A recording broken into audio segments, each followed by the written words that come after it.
Broadcasting live from the Subaru of Gwinnett Studios in Atlanta, it's time for Silver Lining in the Cloud, brought to you by Computer Design and Integration.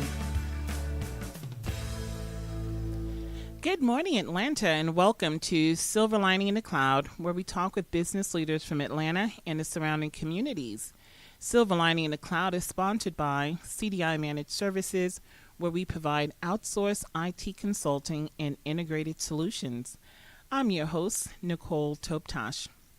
I'm really looking forward to some great weather today, but more importantly, I'm looking forward to a great show. With us in the studio this morning is Todd Fine, CEO at Wintellect, and Emily Bridges, Marketing Director at Choate Construction. Welcome to the show, everyone. Thanks, Nicole. Thank you both for taking time out of your business schedules to be with us today. Todd, get us started and tell us about what you do. Well, Wintellect is a premier kind of high-end custom software, cloud, and training company. And what that means is we build complex software systems from scratch most of the time for enterprises. And we help move them to the cloud if they want to do that. And then we train them on those same technologies. So, Wintellect is one of the more high-tech success stories in the Atlanta area. But you guys have also been around for a while. Tell us a little bit about Wintellect and the company. Well, it was formed in 2000. There were three founders. I came into the company in 2005, but the three founders are fairly famous technologists, actually worldwide. They've written a lot of the more recognized software programming books. One of them is a Microsoft software legend. They were all keynoters of conferences and instructors. They were all independent. They all knew each other.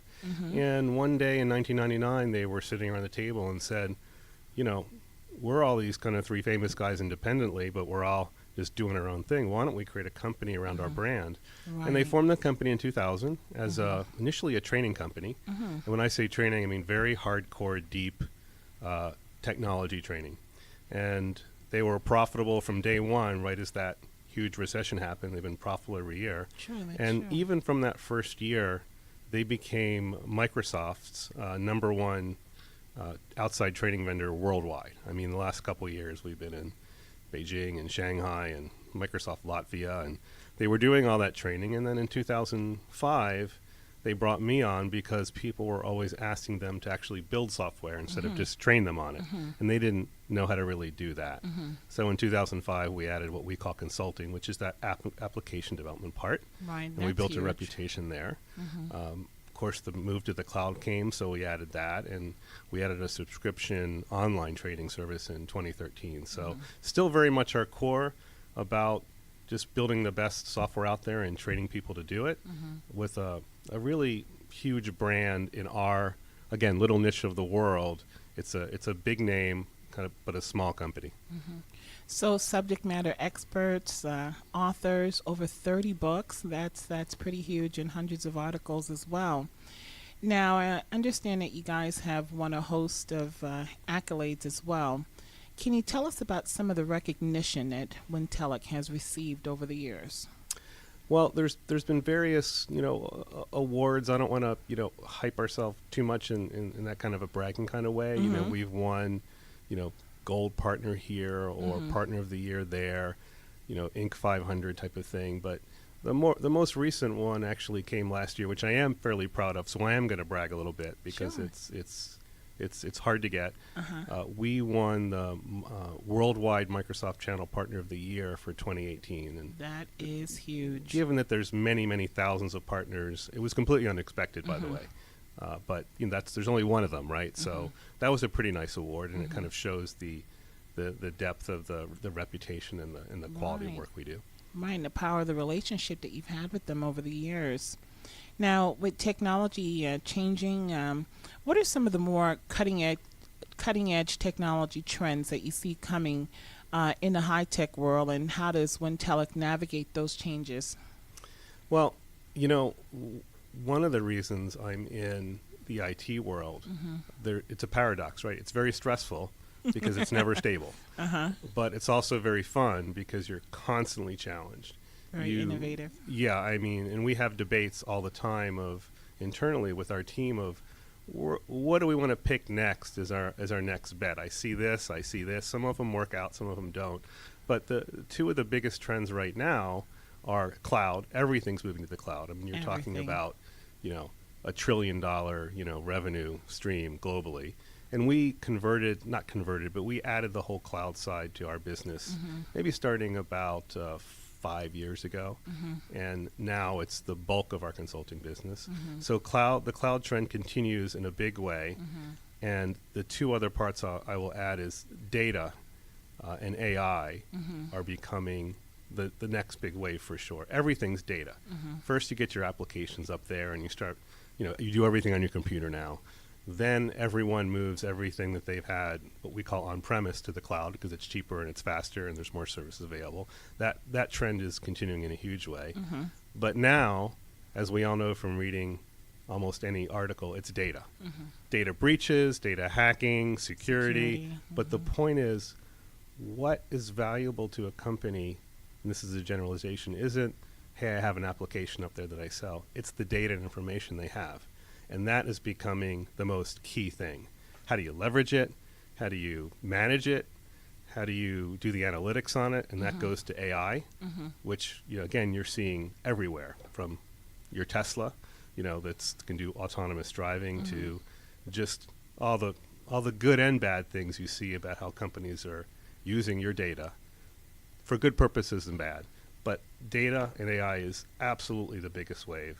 And then a little farther out, but I'm going to mention it because it's really cool, is VR, is virtual reality and augmented reality. So we play in that space as well. Okay. It's not really here. It hasn't really achieved, the full momentum because it's still early, but you're seeing incredible applications, from healthcare to, jet engine mechanics for Boeing, to how you're designing cars at Ford that are starting to use this technology, and it's rapidly advancing. So we're kind of in the stage of we're doing stuff with it, but it's not really a part of any significant revenue. But we want to be ready when it takes off, because it will take off sometime in the next 10 years. So those are the 2 or 3 things that I don't want to say I'm predicting, but I'm literally seeing in the market that we're doing. Shucks, I can remember when the cloud was just, a buzzword. And like you said, it's the trend, it's the mainstream. So look out for VR, everyone. It's coming. From talking with you earlier, I understand that creating a great company culture is a very important factor for you at Wintellect. Tell us more about that and how that has impact at the company. I'm going to speak of it kind of from a personal sense rather than from being, a CEO and talking about how important culture is to a company, which is what everybody does, and it's true. For me, I have to be working somewhere that I'm proud to work for, and then I feel, number 2 is special, and that's the word I use in my head, is am I working for a special place? And then 3, where you love the people, right? Because I'm very self-centered. And if I'm not happy and with what I'm doing, it doesn't matter how much you pay me, I'm miserable. So I need to be someplace like that. And that's what we try to bring to the table at Wintellect, because we're in the unemployment rate in my industry is essentially 0. You'll see 0, 1%, 3%. It's essentially 0. Anybody at our level at my company can get a job tomorrow. So how do you keep them? You can't just, pay them 3 times the rate. You have to create a company that attracts the best and keeps the best. But I'll tell you a fun story, because it's a little bit of the origin story for me of how I came into the company. I met one of the owners. I won't get into that part. But before I agreed to finally take the job, I said to them, well, I want to meet the other 2 founders. And we're a virtual kind of company. We have a headquarters here in a real building. But one of them was in Knoxville, one of them lived in New Hampshire, and one lived in Seattle. So I went out to New Hampshire and met one of our owners named John. Then the last one, I flew out to Seattle. Just wanted to see who I'd be really working for and have a conversation with him. And we talked for a while. We went out to dinner. And finally, true story, I asked him the question that I really wanted to ask, which is, what do you really want from me? That's literally what I said. That's a What do great you question. want me to achieve? What are you expecting from me? And without hesitation, his name was Jeffrey Richter, he said, Todd, the number one thing I want you to do is protect the brand and our reputation of excellence. He said, of course I want you to make as much money as you can. I want you to grow. But the number one thing is protect our brand, because if you screw up, the company is very much associated with our names. It will be like, I screwed up. People will know. And again, I'm not exaggerating. As you finish that sentence, I'm like, I'm in. Because I've worked at other great companies before, really good. And I remember a lot of them would say, we're going to go from a $20 million to a $100 million company the next 4 years, and we're going to create a machine for recruiting and a machine for sales and a machine for delivery. And they didn't mean that in a bad way. I mean, how do you scale up? It can't be seat of the pants anymore. But it also means company culture changes. And it also means my goal is growth. Nothing wrong with it. I want to grow 50% a year too, which we've done. But the most important thing I want to be trying to achieve is having the best reputation for doing the best work. That's what makes me proud. That's a company culture type of thing. Everybody at Wintellect knows we are the best, at least in our minds, right? And we want to be the best, and we want to continue to do it. And, I can talk about things we do for culture, like we do company retreats and how we treat people. I'm talking about it at a more fundamental level as you're working at a company, how do you view it in your own mind? And that's the culture we try to create. And that's literally the second that I decided to take the job in 2005. And I was just smiling inside like, this is where I want to work. Really putting the employees first. Yeah. That's a good thing, and something that it's kind of rare sometimes at companies. It's very rare. I was stunned when he said it, and I was like, yes, because that's what I wanted to do. I mean, we all want to make money. We all want to, we're not a public company, so I don't have to do quarterly reports, but we all want to grow and make more and more money. Right. But what I want to do is just be the absolute best and have that reputation for whatever I'm doing. So. That was it. You sound, very passionate. And listening to you, you're very passionate about what you do. Can you talk a little bit more about your own background and how you came into the industry in general and your role? Well, my actual background is in, I call it mad scientist stuff. I have degrees in electroengineering and went to grad school in electrophysics, and I always expected that I would have a PhD in electrophysics, which is laser beams and charged particles and all the crazy stuff. I love that stuff. So I did that. I was in the PhD program for a while, and then I dropped out of that at University of Maryland. Then I went to work for the Navy, not in the Navy, but I was a civilian working for the Navy in Washington, D.C., and it was a very cool job. But I went as an electrical engineer. But what I found out over 4 years was I really like software. I was 13, 14, 15. I remember this clearly when personal computers just came out. I'm not that old, but I'm a little old. And I remember my parents having conversations. I remember clearly one where my dad was outside the basement room where I was up all night, every night, just creating learning. video games? Like DOS. Remember when DOS was there? Their video games weren't even there yet. And I remember my dad going, this isn't healthy. You need to make him go to bed. And my mom was like, just let him do what he wants. He's learning, So I always liked software, but in my mind, I was always going to be a physicist. After 4 years working for the Navy, I did a couple jobs, internal jobs with what are called electronic warfare receivers. Very cool stuff. And I can't emphasize how bad I really am at electrical engineering, which was my degree. I want to do the software. And all the other real electrical engineers that were working in electronic warfare, they hated software. So I would do it. And then a year and a half, 2 years in, they said, and I was like 27, I don't know. They said, we need somebody to run all the software for this huge program. Would you do it? Because nobody else wanted to. And I'm like, yes. And as I finished that program and I got to go to cool military bases and things like that, I realized that I'm not really an electrical engineer. I'm a software guy. I want to do that. So I took a big leap and quit and took a job at a company in Maryland as a developer at the absolute lowest level. And then 4.5 years later came to Atlanta, where I opened their Southeast office as managing director. And I was full on, software consulting at that point. And I was there 11 and a half years till I came to Wintellect in 2005, and I've been there 13, 14 years. Great story. If you're just tuning into the show, we're speaking with Todd Fine, CEO at Wintellect, and Emily Bridges, Marketing Director at Choate Construction on Silver Lining in the Cloud, sponsored by CDI Managed Services. Todd, tell our listeners how they can get in contact with you for your services. Well, you can go to our website, which is www.wintellect.com. And Wintellect is the word intellect with a W in front, so pretty simple. And there's, contact forms and that kind of thing, and phone numbers and email addresses. And you can find out about us there, and you can contact us if you like. Great. Thank you so much for enlightening us on what you do and what the company does, and we appreciate you for that.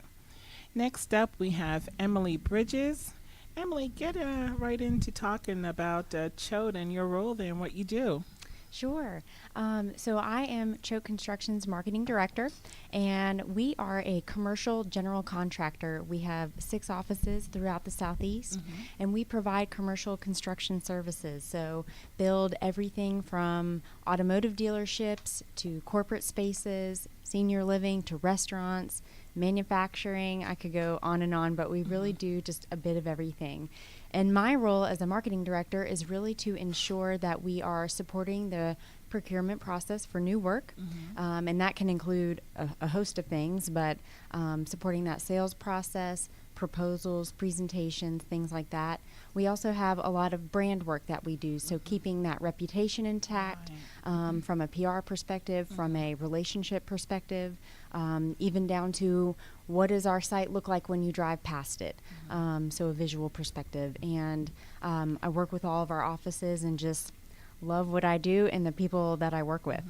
That's a good thing, and as we were talking earlier, you guys are 100% employee owned and must make for a good environment at the company. Yes. So a couple years ago, we had a decision to make, and our senior manager, Millard Choate, who was also our founder of the company, started to plan for succession. And, that can look a lot of ways.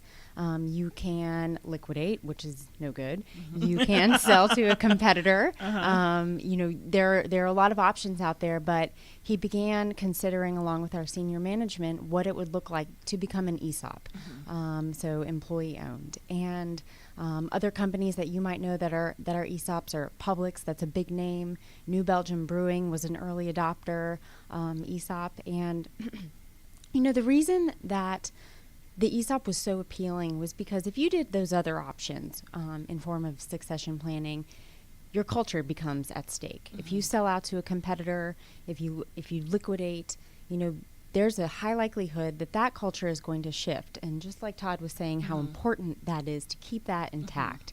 And so this was a way to honor the people that built the company and to truly transfer the ownership to them. And so there are many ESOPs out there, and if you're considering succession planning, take a look at it. It's not the right fit for everybody, but for us, from a financial perspective, a succession perspective, a culture perspective, it was absolutely a wonderful fit. And being 100% is a little bit unique. So we're really proud and honored to support our employees and really bring them into the financial success of the company in a bigger way. And it's obviously working. You guys have been in business for 30 years and continuing with your success and growth. So that is a good thing. Choate is known for being very philanthropic, a very philanthropic organization with its core values being stewardship. In what ways is that exemplified? Can you expound on that a little bit more? Sure.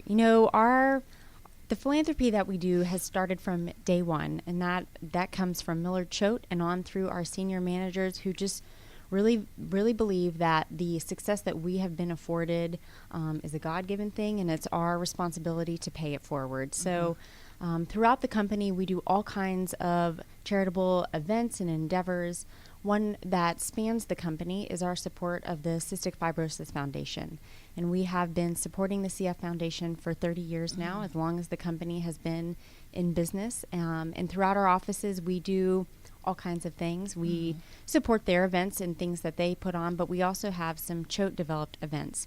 One here in Atlanta that's coming up that's really fun is Cars and Q for the Cause. And that is a car show that we do, car show / party, really, coming up on May 4th. And last year, just to give you an idea of scope, it raised a little over $450,000, and we had 1,200 people join us that Saturday. Wow. And all of that goes to the CF Foundation. And so it's an amazing event. Our Charlotte office does a hike. Our Savannah office does a wing cook-off. And there are all kinds of events that we're doing, but it really represents our Choate employee owners taking that initiative into their own hands and wanting to do something out of the box, and that's their own. And beyond that, we're really proud to support some other amazing charities throughout Atlanta. The Shepherd Center is a big one for us. Bright Futures Academy down on the west side, and many, many more. It would take me a long time to go through, but a lot of good causes out there. That's outstanding. Really good thing. What about some of the other interesting projects that are going on in the Atlanta area? Can you talk about those? Sure, absolutely. So we've got some fun stuff going on. Everyone is familiar with SunTrust Park, yes, and the Braves right now, and they are expanding. So we are constructing right now an entirely new mixed-use development that will be on the other side of the stadium, called the Battery at Block C, and that we are working with amazing partners, Liberty Media, JLL. Wakefield Beasley Architects, and so that will bring restaurants, office, retail, a movie theater to that development. So lots of fun stuff to look forward to. Okay, we'll be on the lookout for that. Fox Hall is building a West End hotel and conference center down in Douglasville, and that'll bring a new boutique hotel to that area. Working with Stormont Hospitality and Cooper Carey Architects there. So it will be a beautiful retreat to get away, not too far from Atlanta. And then another one, I mentioned Bright Futures Academy earlier, and all the revitalization that's going on the west side. And this is an amazing story of a couple who was missioning down there. They lived in Tucker, Phil and Gail, and then decided that if they were going to be mentoring down there, they needed to live down there, and moved down into the west side area before the west side was a thing as it is today with the stadium and all that. And they opened a school there, and that's the Bright Futures Academy, and they transform the lives of the students that attend that school. And so they are moving into a new, larger development, a new school, and so we're really proud and honored to support them in that mission and get that school renovated. So that's amazing. Talk about giving back to the community. Good stuff. Yes, that they are. You need to look them up for the program. Yes. A great referral source to get the word out. Thank you for that. Can you talk a little bit more about Choate's innovative safety program, and how different is that from other industry approaches to safety today? Sure. So, our industry is one that is risky. People are out on site doing risky things, building buildings, falls, tight space issues. Things can happen. And so it is absolutely our responsibility to ensure that the thousands of workers that we have go home safely each day. And so you get into how do you do that, right? And so traditional safety in our industry is very rules oriented. It is put on your eyewear, wear your safety vest, make sure you're tied off. And just like if you have children, you know that sometimes just straight rules don't always affect the mental shift that you need to occur in order for them to do what you want, right? And so we really started taking a look at that and how we could connect on a deeper level beyond just the rules of the safety program or the minimums that occur. And so out of that, our One Life safety program was born. So the One Life identity really represents those personal decisions that workers make each day that affect whether they go home or not at the end of the day. And so we tried to put a face on that safety program and affect a behavioral change. And it's been hugely successful. And, there are some there's some really simple ways, but that have made a huge impact for us. One thing that we've done over this year 28,000 safety orientations, and at those orientations, we have every worker sign a banner, a One Life banner, that has the name of who they're working safe for. So I might sign my husband or my dog, whatever you're working I like safe that. for. It helps them be accountable and aware, and Absolutely. just take precautions. So when you walk into that job site each day, not only do you see the men and women working next to you that you're working safe for, you see the names of all the families that your choices represent. And so even just that, again, that connection to the personal side of why we're doing what we're doing and why we need to pay attention has been hugely successful for us. That is excellent, Emily. So, Emily, what would you say is the company's silver lining? What do you see the vision for the future being for Choate? Oh, that's a great question. I see, like Todd was saying, everyone wants to be successful. We'd like to earn some money. That's why we began. But also, really, it goes back to our people for me. To continue to allow our people to grow, to prosper, to be able to give back by way of the company. And so as we continue to grow, as we're doing, keeping those core values intact is very important to us. And so as we look into the future, being able to provide our clients with great service and build some beautiful things for them, but also really provide employees a place to come and work that they love, that they're proud of, that they respect, and that they are growing personally. We're building things just beyond buildings here. Gotcha. And how can our listeners get in contact with you guys? You can also find us at our website, and that is choateco, CHOATECO.com, and get in touch with myself or any of our members. Thank you very much, Emily. Great job giving us the history and background on what you guys do and getting the word out. You've been listening to Silver Lining in the Cloud, where we talk business to business.